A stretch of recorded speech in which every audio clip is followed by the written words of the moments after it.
Hello everyone, welcome back to my YouTube channel. My name is Norma Obonna.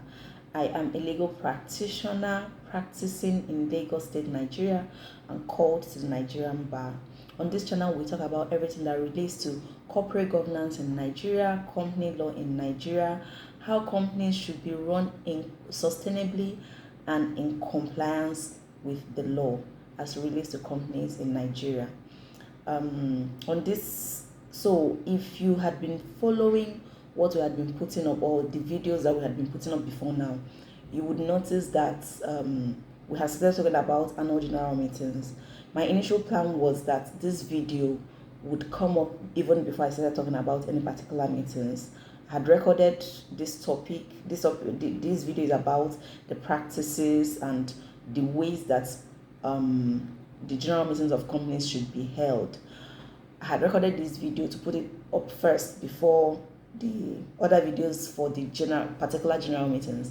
But at the point of uploading it, I noticed that the video I had recorded had some issues. So I decided to discard that and do another video. So as at the time I'm recording this video, I had already put up my video for annual general meetings. But regardless of the sequence, the most important thing is the content of this video, that you pick out what we are saying, or the content of this video, and run with it regardless of which video came before which. Today we're going to be talking about the recommended practices as relates to the holding of general meetings, that is the meeting of the shareholders of a company. Basically, general meetings are, as I had mentioned before, the meetings of the shareholders of a company, where the board of directors come to give an update or engages the shareholders of a company in the bid to inform the company, or the shareholders, of how the company has been run, the corporate governance of the company, the financials, and the numbers that the company is running with, how well the company has done, whether the company is running sustainably, the profit, the loss, how the products are doing, generally just to let the shareholders, who are the owners of this company, know how far the company has gone. So basically, it's just a platform for the board of directors to update and enlighten the shareholders of the goings on in the company. Now, by Principle 21 of the Nigerian Code of Corporate Governance 2018, there are 6 recommended practices that must be adopted by every company whenever a company in Nigeria is holding its general meetings, or the meetings of the shareholders of the company.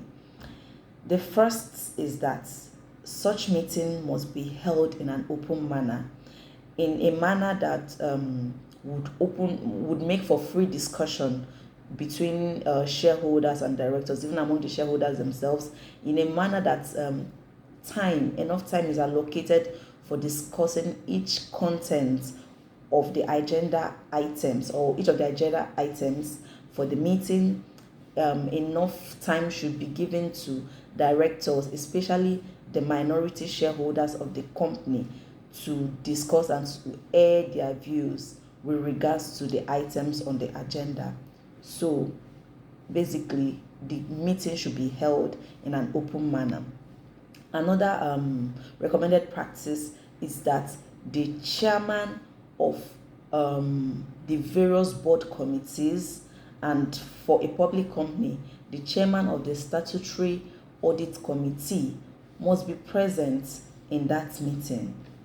This goes without saying, because the shareholders would probably want to ask certain specific questions with regards to the different aspects of the business, and the person that would be most suited to answer these questions would be the chairman or the chairpersons of the various committees. So it is recommended that the chairpersons or the chairmen of these committees must be present at the meetings and respond to the inquiries put to them by shareholders.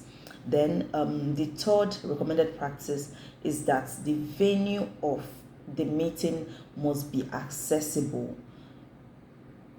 in an instance where the venue of a meeting is not accessible, it will be deemed that the board of directors or the board members or the chairman of the board, as the case may be, is trying to disenfranchise shareholders from attending the meeting. So a company in Nigeria, maybe in Lagos State, it would not be proper for a company to in Lagos State, Nigeria, to have its annual general meeting in for instance Ghana or Cote d'Ivoire or the US or UK or anywhere outside Nigeria. Even if the meeting should hold in Nigeria, you won't take the meeting to remote areas. You won't take the meetings to maybe areas that are overtaken by crisis or insurgency. Yes, you put it in a location that the shareholders can easily get to and attend that meeting. The fourth recommended practice is that the notices for the general meetings must be a 21 days notice. So a 21 days notice for this meeting must be given to shareholders to enable them have enough time to prepare for this meeting. And also in giving this notice, the annual returns of the company must be sent to the shareholders. The audited financial statement of the company must be sent to the shareholders.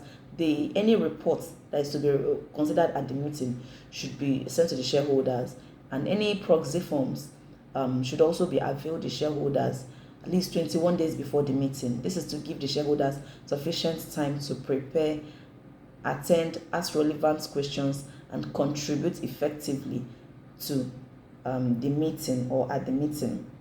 Then another recommended practice is that the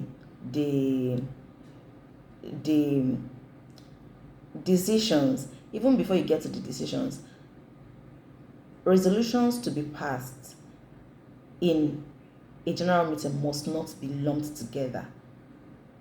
So this means that if there are issues to be discussed and if there are resolutions to be passed on each of the issues, those resolutions must be passed clearly separated, that is separately and distinctly. For instance, if you want to pass a resolution for the appointment and remuneration of an auditor, you will not lump it together with the resolution for the appointment of or the reappointment of directors. There are two clearly different issues. Those issues should be discussed differently, and the resolutions that relate to any of such issues should be passed distinctly and clearly.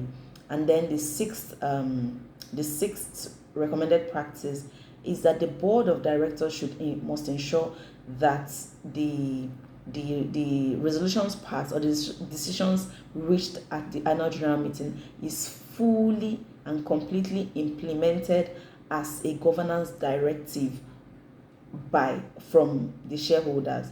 The shareholders are the number one on the structure of a company.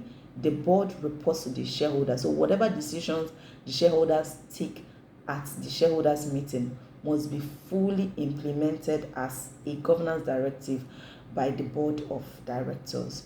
So these are the 6 recommended practices in holding the general meetings of companies. And at this point, this is where we'll bring this our discussion on this topic to an end. Thank you very much for staying with us so far. Please continue to engage our videos. If there are any topics you want us to discuss, feel free to let me know in the comment section. Please share our videos to everybody that you know that the topics we are discussing on this channel would be relevant to. Thank you very much. Have a very fruitful day, and I will see you in my next video.